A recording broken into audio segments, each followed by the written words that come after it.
তোমাদের সামনে আমি নিয়ে এসেছি ছোলার ডালের রেসিপি। ছোলার ডালটা আমি কী করে করবো, এটা ছোলার ডালটা আমি আগের দিন ভিজিয়ে রেখেছি। হ্যাঁ, যতটুকু মানে 4-5 জন খেতে পারবো, মানে 1 বাটি, এইটুকু ছোটো বাটি দিয়ে 1 বাটি হবে ভিজিয়েছি। তারপর এটা জল দিয়ে 3টে সিটি দিয়েছি কুকারের মধ্যে। আগের দিন ভিজিয়ে রেখেছি তো নরম হয়ে গেছে। আর আমি এখানে একটু আদা গ্রেট করে নিয়েছি, একটু পেঁয়াজ, আর এখানে কাঁচা লঙ্কা আর সেদ্ধ আলু ছিল। এভাবে কি যে আলুটা দিয়ে ফেলি, না দিলেও হয়তো আমি ছিল তো দিয়ে ফেলেছি। এখানে তেজপাতা, শুকনো লঙ্কা নিয়েছি। এখন আমি তেজপাতা পরে তেল দিয়েছি, তেজপাতা শুকনো লঙ্কাটা আমি দিয়ে দিলাম। ঠিক আছে, এলাচ নিয়েছিলাম,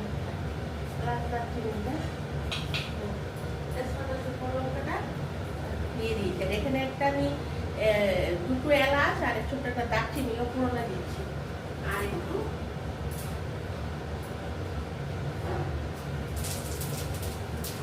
একটু দিয়েছি জিরে ফোড়ন দিয়েছি। তারপরে কড়াই কি দিলাম, তেজপাতা দিলাম, শুকনো লঙ্কা দিলাম, আর ছোট্ট একটা এলাচ আর দারচিনি দিয়েছি।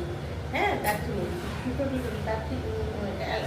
ছোট এলাচগুলো দিয়েছি আর ছোটটা দারচিনি দিয়েছি।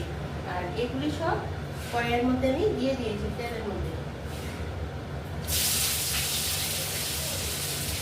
গ্রেট করা আদা আছে, আর একটু আমি জিরের গুঁড়ো দিয়ে দেবো তার মধ্যে, অল্প একটু, আর অল্প একটু ধনের গুঁড়ো দিয়ে দিয়েছি। অল্প ছোটো চামচে 1 চামচ জিরের গুঁড়ো, ধনের গুঁড়ো দিয়েছি, আর একটু গুঁড়ো লঙ্কা দিয়ে দিয়েছি ছোটো। আর এখানে আমি কাঁচা লঙ্কা, আলু সব কিছু দিয়ে, হাফটা পেঁয়াজ দিয়েছি ঝিরি করে কেটে, মানে সব কিছু দিয়ে করছি। অনেক সময় আমি পেঁয়াজটা দিই না, আজকে এটার মধ্যে আমি একটু পেঁয়াজও দিয়েছি, একটু অন্য স্টাইলে করছি আর কি। তারপরে একটু জিরে, ধনে, ছোটো চামচের 1 চামচ। তাহলে কি হবে, ভাতের সঙ্গে খাওয়া যাবে, রুটি, লুচি, পরোটা সব কিছুর সঙ্গে খাওয়া যাবে। সব কিছু করে তরকারি খাবে। এবং সিদ্ধ করা ছোলার ডালটা দিয়ে দিচ্ছি, এর মধ্যে নুন দিয়েই সিদ্ধ করেছিলাম।